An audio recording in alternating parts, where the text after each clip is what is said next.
Hi. Today we're going to talk about lyrics and chords to songs. A real, how shall we say, bugbear for me. Okay. Lyrics follow musical rhythm and timing just like any other instrument or singer. That's what they do. They don't become before the music, they are part of the music and they follow the count just like everything else does. So lyrics should not be written as a poem that the music follows. It's the exact opposite. Now, I'd like to challenge anyone who can find a website where the lyrics to a song are written with the chords and the lyrics follow the timing of the song, i.e. the bars and the beats and the rhythms, and not the other way round. Because I'm at a loss to find websites, mainly for my pupils by the way, I'm at a loss to find a website that actually shows lyrics to a song in the way that they should be written. In other words, in a musical way, following the music, following the count, with the chords where the chords should be within the bar. We've all seen, unfortunately, what seems to be everywhere online, which is the lyrics written out like a poem, and then the chord symbol sitting above, seemingly randomly, just above the lyrics throughout the poem, which is the way that the lyrics are presented. That's not the way it works, of course. I'm sure most musicians know this. It's not the way it works at all. So why is that the case? I've got no idea. I mean, not that I go on these websites, but I have looked at a few because of queries from my learners when they've said that, you know, they like this song and they've looked online and they can see the lyrics and the chords above and they've got no idea where the chords come in relation to the beats in the bar, and they've also got no idea where the words come in regards to the beats in the bar. And of course, all decent music teachers teach music based around beats and bars. That's the way it works, not based around lyrics. A lyric is just one of multiple musical parts in a song. It just happens to be one that we can understand linguistically if you speak the language, which in the English-speaking world is near enough everyone. Maybe it's a bit different if you come from a culture where you speak a much less spoken language and most of the music you listen to is English-based. But anyway, it's still the same thing. Lyrics are just part of the music, one element of the music, so they should be written like that, the way you write, the way we should all write music. I'll give some examples later. So, I've got no idea why these websites, the music is written like that. It is literally unmusical. The real musicians, when they're, of course, beginners are not to know this, but real musicians, when they're learning a song, they don't, well, hopefully, they don't go on those websites that show the lyrics and the chords above like I've been describing. They don't do that. Listen to the record if they don't know it already. They listen to the record. That's it. But it would be nice to have websites, especially for learners, where songs are written out musically with chords in the right place in relation to the beats in the bar and the lyrics in the right place in relation to the beats in the bar. That would be nice, but I've yet to find one. Admittedly, I haven't spent days and days looking, but it's pretty obvious when you Google lyrics and chords, we get all the same usual suspects showing up. So how exactly should chords and lyrics be written to a song?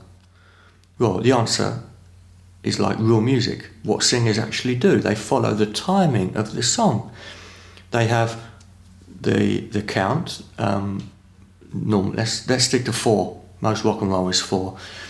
They have the count, 4 beats in a bar. They're aware of how many bars are in certain sections, 8 and 8 and 4 and 16, etc. We've all heard of middle 8 bars. And that's it. And they start their melody where the melody starts, nothing to do with the lyrics, because the lyrics change from verse to verse anyway. That's bread and butter for musicians, and it should be how learners, it should be beginner learners' experience as well, rather than the completely off-putting stuff that's online. It would be a little bit like learning maths, but using different symbols to what you would do when you actually go to college. We don't, do we? We start off using the same, nomenclature as you do as an expert. So, and also the musical system is no harder anyway. Anyway, an example. So on the screen we've got an example of a song which one of my learners wanted to learn. Nothing to do with me. I didn't even know the song before. It's I don't even have to tell you the name of it, because what we're dealing with here is how music should be written, not the artist on a name in a song. But obviously, I'll put the name at the end, and I'll put my whole transcription at the end as well. So as we can see, very simple. We've got bars. This is only the first line of the verse, by the way. We've got bars, in this case in 4. We've got chords per bar most of the time, as in most songs it's 1 chord per bar. In bar 5 we've got 2 chords. We can see that it's obvious that the chords are at the beginning of each bar, which is where they normally are. Don't have to be, but that's just the case. They normally are. Most chord changes are on beat 1. We've got 2 or 3 chords, and underneath we've got the lyrics. The lyrics are just written not too dissimilar to the way you'd write a poem, but they are written following the beats in the bar. So it's not an exact science, but we can see that the first 4 words are in the first bar, and they start just after at the beginning of the bar. And I don't even know this tune particularly. I've listened to the record a couple of times to do the transcription, of course, but I can't even remember it offhand. I would like to. Those words come in the first bar. Simple. It's 4 beats in a bar, and those words come in the first bar, and they start just after beat 1. And it follows from then. We can see that the second bar starts off with the word leave. Of course, sometimes the word goes over the bar line, in which case we can put a little dash, like on any decent songbook. So we're on capo 2, but I'll just play it in C anyway. And it's a lively swing.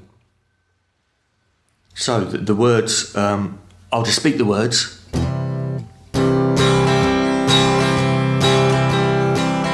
I would like to leave this city.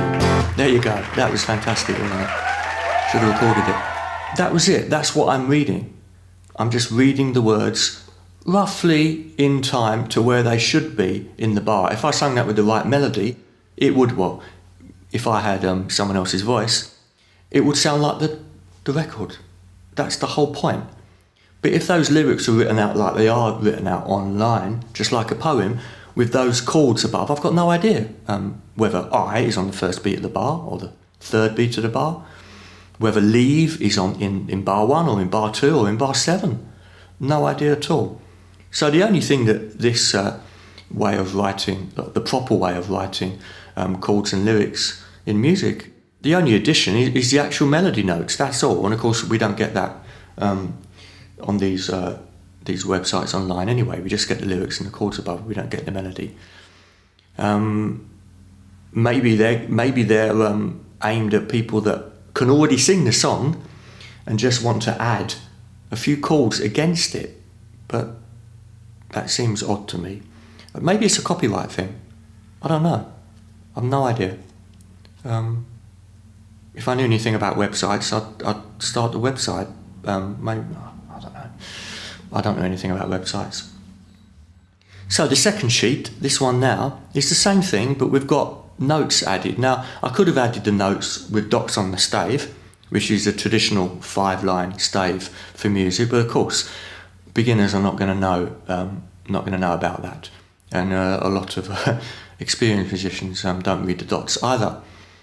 But what I will probably do, certainly for my learners, because we all learn with note numbers, I'll just write the note numbers underneath the words. That's all. So as we can see here, we've got a list of numbers underneath the lyrics. So we can see that the first word, I, is note 5 in C. We're in the key of C. That's it. Incidentally, we're not in the key of C because the first chord is C. We're in the key of C because we are. That will be written at the top of the sheet next to the title. So in the first bar we've got 5, 3, 5, 5. Those are the note numbers. So in the key of C we've got 5, 3, 5, 5. It's a swing, isn't it? Something like that. I would like to. I would like to. I would like to. Something like that. Those are the note numbers. They define the relative pitch of the melody. That's it. I've got other videos on note numbers. We have 1 to 7 really, and then 8 and 9, and 10 can be added if we go higher than the octave. So that's it. We can read this song that we've never. We don't even need to know the song. I don't need to know the song to look at that, play the chords in roughly the right feel, in other words, swung and quite a lively 4, sing the lyrics to it, following the note numbers, and that's it. It's not going to be exact, but that will do for a very small piece of information on a sheet of music. Of course, it could be much more detailed than that, but for an initial working out of song, it doesn't need to be, and that will be so useful for particularly beginners. If all songs were written out like this, they wouldn't have to have heard the song before. If I'm at a gig and I've got to learn a song in the interval or something, someone will normally pass me their smartphone or something, and I'll go somewhere where it's quiet and listen to it for 10 minutes or how long ever I've got. That's the only way. But it would be quite nice to have websites with all the songs written out with bars and notes like this, so you could get a quick assessment of the song without even having to listen to it, as if that's a punishment. Well, sometimes it is. Okay, so I challenge anyone to find a website out there that shows songs, like a large group of songs, with bars, beats, chords in the right place, lyrics in the right place, and or even the actual melody notes, relative melody notes, because we can sing a song in any key, of course. And this song is a capo 2 song, so even though it's got those 1 and 4 chords at the beginning, C to F, it actually comes out the guitar 1 to 4 in D, so that would be D to G, but that's neither here nor there. Capos are to aid singers, really, or to make open chords accessible in horrible keys. But D is absolutely not a horrible key. If we were playing with brass players and everything was E flat and A flat, that would be slightly different. I'll probably bring out the capo. Okay, thank you. Bye-bye.